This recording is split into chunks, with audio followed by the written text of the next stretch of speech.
Hi, I'm Ernie, And I'm Ben. and this is Budget Nerds. You are not alone. Friends, today we are talking about budgeting with a partner. So, Mhm. Ben, good to have you here. We're going to dive into how we budget with our partners. And then just along the way, I thought it'd be helpful if we shared some practical tips because, the way we structure budgets with our partners is just, a shred of what you can actually do. A lot of different Yes. ways to budget with a partner to structure those budgets in YNAB. So I hmm think we have a lot of things that we can share that would benefit, all those various ways. Absolutely. Yeah. There's a lot of ways to do this. So I don't know. Why don't you start, Ernie? Like, how do you? Me and Ernie, I'll say we budget with our partners in a pretty similar way. But why don't you Yeah, give an overview first, Ernie, and then I'll chime in. sure. All right. So Christy and I have all of our accounts are shared accounts. And then, so for that reason, we have one shared budget. So it's super simple. Whether, Christy gets paid or I get paid, it's into our shared checking account. And then we budget those dollars together. I hmm should say I budget those dollars because we do not, it's probably actually, I was going to say 90-10, but it's probably maybe 95 me, 5% Christy. So I am As far as like the mechanics of it the all, right? mechanics of it all. I'm just hmm the total budget nerd. And, Christy really isn't. And she is fine with me just kind of setting the course, you know, Right. and just doing the thing because, well, I mean, it's been working for us. So, Yeah, it's good. Yeah, and I think that's pretty common. Usually there's one person who's a little more into the weeds with it and another person who, contributes and gives their opinion and thoughts, but isn't like in there every day. But then sometimes it's 50-50. I mean, that's kind of been what it's like with my wife and I really up until recently. It's been a little more 50-50 on like the work, sure. we're the same way. We've always had ever since we got married. We joined our accounts. Real simple. Just both our income goes in the same account, and we just consider it, our shared money, and we make decisions together. And yeah, early on, I would say yeah, we would both kind of do it with share responsibilities there. I talked about back in the day when I wasn't reconciling nearly as often as I do now. It got to be a bit of a chore, and so sometimes we would kind of negotiate, who was going to reconcile the accounts, and Sure. because we neither of us really wanted to do it because we had 3 weeks of transactions to go through, and it got to be kind of tricky. And so sometimes she'd do it, sometimes I'd do it, but it really just depended. And then I think over the years, I've started taking more and more of the nitty gritty details, and now I pretty much do all the reconciling um, and stuff like that. And we've set the budget. We have a plan with our goals all set, and so I just fill out the budget and then we talk about it I think it'd be later. helpful if maybe talk a little bit about how you set those goals and priorities together. Yeah, yeah, it's an interesting process. I think the way we kind of do it is we almost kind of if we ever need to make a change, we almost like both make a plan and like bring it together. Like we have like we call it like asynchronous thing. That's what we call it at YNAB a Okay. lot when we're we come up with ideas asynchronously separately and then bring it together. The goals are pretty set, but if we have like a change in income or if we need to make a major change, um, sometimes I'll literally create like another like a fresh start budget just so I can play with it. Okay. And I'll mess with the goals a little bit there and change things around. Caitlin, my wife, will do the same thing, and sometimes we kind of compare notes, and that's kind of a good way, I think, because if you need to make a major change to the budget or if you're overhauling something, you want both people to have a say. Like Yeah. about a year and a half ago, we made a commitment. We were like, we really want to pay off the house early, and that required us to really cut a lot of the budget, and so Okay. we had different opinions about where we should cut and how much we should cut. And so we kind of both came up with our idea of what we wanted the budget to look like and brought it together and kind of negotiated and talked it out. So that could be a good exercise, especially if you're both kind of into the budget. But my wife is is nerdy like me. So Okay. that kind of works. Yeah, I know for Christy and I, originally I pretty much set all of the goals because we're using the budget template as well. I set those myself. Mhm. I do the way things are set up in our household is I just do most of the spending. I do all the grocery shopping for the household items, that kind of stuff. Okay. And so I just have those numbers in my head, have a good feel of what the monthly expenses are, the true expenses need to be. So I kind of set that template and made Christy aware of, okay, this is kind of where we're coming in at. But then as our salary started to increase and we had these pay bumps, then I would bring the budget to Christy and be like, okay, so now we have a little bit more margin to work with. What are some things you would like to see us increase, budgeting for, and then we'd have a discussion about that.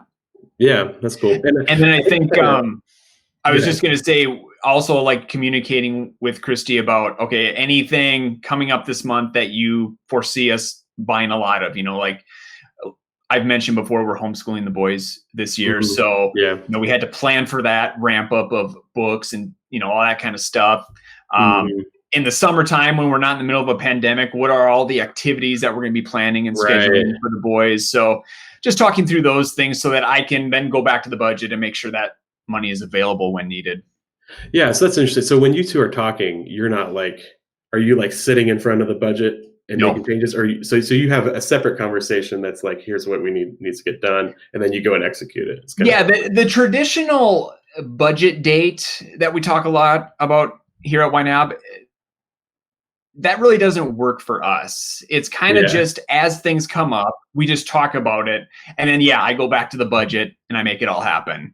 And then I show Christy the finished product. And and it's all based on, what you've discussed. And I kind of like that. That's cool. That's cool. Yep. Yeah. For us, when we have a budget date or, budget meeting, we have that once a month. And I've talked about here before where we have a margin where there's about like $300 that of our typical monthly income that is above our template, right?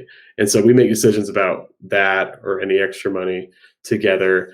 We have a running list. We have like a to-do list of things we need to talk about that just kind of we add to throughout the month. And so we know we're going to have this meeting and we're going to discuss it, right? And so we have a list of things that need to be discussed. And that involves things like, hey, this month, something special is happening, so we need to get some money for that. Or it could even be something bigger, like we want to make a more of a permanent change to the budget by changing the goals, and that would be a larger discussion. So there's things like that go on. But when we actually talk about it, we are literally sitting in front of I have the web app up and we're sitting in front of the computer. We talk about who's going to drive, which means who's going to actually sit and run the budget. And so usually I drive and Caitlin has her budget open on another computer and I'll make change and it'll show up on hers. And, okay. So sometimes it's almost like a working meeting for us because, we kind of just get it done in the budget as we're talking about it. And that works for us very well. It does make the budget meeting probably a little longer because we actually, sometimes we talk about something and then I'm like, okay, how are we going to do this? And I do it. It takes like 5 minutes of finagling some things around, Sure. I'm curious, and I'm kind of putting you on the spot here, but is there a particular budget conversation that you really remember? It really stands out. Yeah. There have been a couple times, I can't think of anything specific, but there have been a couple times where we just had to stop because we got in a fight. Okay. Like, because you're doing this and you're talking about your values and like what's important to you, and like you're gonna have conflict. And so sometimes it's gotten heated a few times, and we were like, we just can't finish this. Like we're too emotional now. And so we have to step away and maybe come back to it like a couple days later, and always affirm our love for each other and all that if we're in conflict. But like, there have been times where just like we might have to have like a part 2. Okay. Because that's gonna happen, and having conflict I think is healthy because you're talking it out and stuff. But there's been a few times where we needed to chill our grill for a little bit. Does that ever happen to you when you're discussing these things? We have never gotten to a heated discussion over the budget, at least what I can remember. Yeah. I mean, I remember the time I came home after reading Total Money Makeover in like 2 days, and just bursting through the door saying, we're going to get out of debt. Yeah, like we're just going to get radical and do all this stuff. And we're going to be out of debt in, so many years. And Christy was just like, okay. But I think, like I said, I originally set that budget template. And at that time, our incomes were much lower. And we're also trying to get out of debt. We had a car loan, a couple student loans.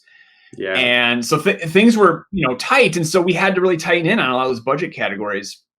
And I just remember one particular conversation where once we did get a little bit more income, we were talking about the different categories that we could bump up. And Christy really wanted to bump up the eating out, the restaurants category.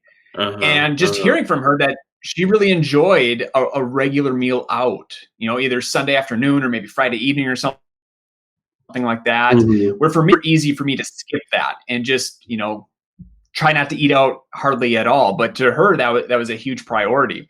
And so, I just remember that. And then we came out of that, we bumped that up, and now actually eating out, like it's become a priority for me as well. Yeah, that's good. That's good. Yeah, I think there's all sorts of things like that. Like I'm always trying to bump up our personal spending categories. And that's another thing you should have if you're budgeting with a partner, is have a category that's just belongs to each individual. We've said this on numerous episodes.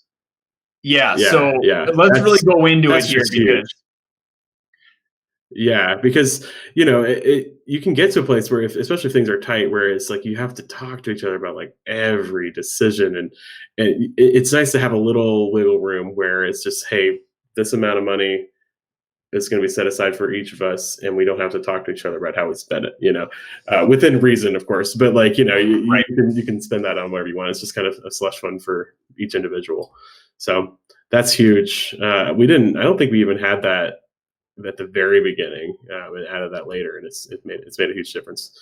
So I feel like I'm always trying to increase that amount, and Caitlin wants to put it more towards some goals we have and stuff. So there's definitely there's a lot of give and take that needs to happen. So yeah, I'm always trying to beef up the personal spending categories as well, because those are just, I'm with you. They're huge. Being able to have a set amount of money that I can spend on whatever and not feel bad. And the same for Christy too, because, we don't do a whole lot of spending. Our budget, even though we've had some increases in income, is still, pretty conservative, pretty tight there. And so it's good for us to have that category that almost forces us to find something to spend on, Yeah, that's good. I like that. That money's there for you, and it's healthy to have a little bit of wiggle room there. So yeah, absolutely. Anything that you're saving up for currently in that category, or something you've been buying recently? Well, I've been saying it's funny because I used to spend a lot of it on eating out, because the way we have it, if we go out to eat together or we get takeout together, that comes from a restaurants category. But if you go out by yourself or with a friend or something, then that comes from your personal spending, right? And I used to spend a lot of that on that because I just enjoy that. But I haven't done as much of that this year, and and other things I haven't bought as much. I just haven't spent. We're just spending less because we're at home so much, And so that category for me is kind of. It's gotten up there, actually. I've got cash. And the funny thing is, I kind of like it. Like maybe I'm being a little miserly. Like I almost have a new baseline now. Like there's like a little like an electronic thing I wanted to buy, and I was like, well, if I got like $200 in there right now, or maybe even like $300 in there, because we do $100 a month for our personal spending, which is like huge. By the way, like when we started budgeting, I think we had like $15 or $20 a month, and so it's It's like so bonkers. Anyway, Yeah. so but I haven't been spending it, so I think I got like $300 in there, and I wanted to buy this. Oh, I won't go into it, but it's just like a little geeky tech thing. And I was like, well, if I buy that, I'm only going to have like $100 left. And whereas before I was spending every cent of it every month. So you kind of get like almost like a new baseline. You want to like leave some money in there. So, yeah, I'm tracking with you there. I get that totally. Yeah. But I mean, anyways, back to budgeting with a partner, like, yeah, it is really good to have that. And, and increase it as you increase your income. I think if as long as you're doing that intentionally, I think that's really good. So just practically speaking, because I'm thinking through, I teach the budgeting with a partner workshop a lot. So I'm thinking about all the questions that we get when it comes to budgeting with a partner. You and Caitlin, how do you share the actual budget with each other? Are you sharing credentials? Yeah, we share credentials. I mean, in fact, we use a password manager and we share it through that. We pretty much share pretty much all our logins that way. Okay. So if it has any relationship for the both of us, like we share an Amazon account, like things like that. It's all shared, and it's pretty easy for us to share it that way because we have the password manager and we can just do it securely that way and all that. But and I guess that's really the only way to do it right now is just share credentials with each other. If you're using the same one. You can also have a partner who logs in with their Google ID or the Apple ID. That's true. Yeah. So you can have your username and password regular login, and then also log in through Google. One thing I would like to talk about, and I think it's something that a lot of people are dealing with, is what to do if you have a reluctant partner, because this happens all the time, right? Where you have one partner who gets really excited into it, maybe reads Total Money Makeover like you, Ernie, and comes out and says, we're gonna, or maybe just hears about YNAB and gets into it, and then the other one's like, whoa, like chill, like you want to change your whole life here, So, and sometimes it can even be a conflict because one partner might be making the budget and the other one doesn't even have anything to do with it because they're not interested. So how do you deal with that, and how do you bring them on board? I think is a big question. So do you have any advice on that, Ernie? I know we get asked in workshops about that a lot. Well, I think I'll start with at least my personal experience. Okay. So it was creating new habits for both Christy and I. And for me, it was first checking the budget, making sure that the money is available before I spend. And that was easy for me to adopt because I'm always in the budget, right? I'm the budget nerd. But Christy wasn't doing that. And I don't fault her for not doing that because I wasn't telling her to do that. And then I would be like, hey, why did you spend this thing? We don't have the money in that category. Right. And so, I really should have done a better job of just including her in on this whole thing from the very beginning of the habits that I'm trying to instill, and invite her to join with that. But I think the key was once I started showing her the progress that we were making by actually not spending until we have the money, being able to open the budget and show her all the categories that were flushed with cash, right? Like, right. Seriously, I remember her being like, whoa, but that's a lot of money that we have in some of those categories. Yeah. And then I'm like, we've been setting money aside every month for this. And now. What kind of categories was it for you, like, that really impressed her? Was it like true expenses, or was it like another goal? It was the true expenses. I'm thinking like the auto maintenance one. Oh boy, I can't remember any of the other ones. But also even looking at our checking account balance, because we had all those true expenses we were saving up for. And, Christy always had an idea of where we were at with the balance, and then being able to see it higher than she's ever seen it before. I mean, I remember that being like a whoa kind of moment. Yeah. And like, this budgeting thing really does work. I think it's really interesting, like, because how your partner has been, like, what makes them, like, really makes them tick. And like, it sounds like maybe for Chrissy, she really benefited from that security of having those true expenses taken care of and being able to see it, Yeah. So like if your partner is, a person who really values security of having some money lying around, right? Maybe like show them, hey, look at the progress we've made in the car maintenance category or something like that. But then like I think there's other types of people too. Like maybe your partner's somebody who really values like time with family or traveling or something like that. And so you could be like, hey, look at the vacation category. We could and start dreaming with them. Like we could do this. Like take them. I think what's huge is you got to prove that the budget works. And you can do that by just like grab them by the hand and say like, honey, I know you've really wanted to go on a weekend away at the beach. Let's make that happen. And then like show them how you can make that happen in the budget. Because I think if you only focus on the restriction, and saying you can't spend on this or can't spend on that, then it's never going to work. They're never going to be interested. Yeah. So think about what would motivate them, Right. Because that's what YNAB is all about. It's just aligning your money with your priorities. Exactly.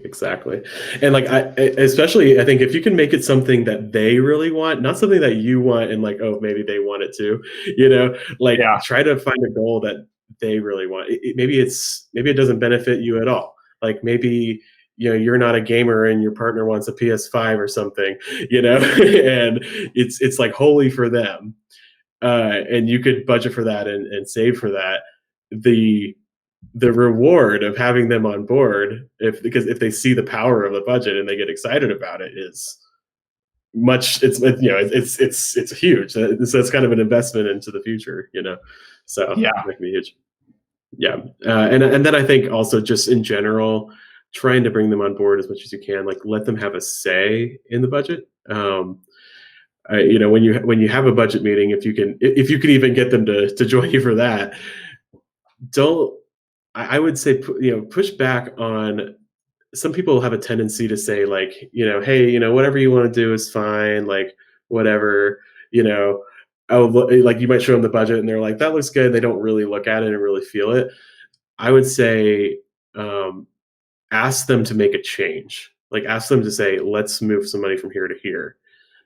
So like maybe you make the budget and then you show them, but then like ask them to really change something, because the last thing you want is them not really looking at it and saying, oh, looks fine. And then later on they're upset because you didn't really put something into the budget that they value, and then you get in this conflict because you're like, oh, well, you didn't tell me and you said it was fine, right? And they're like, but you didn't really ask me, like really be intentional about, no, I really want you to change something, Yeah.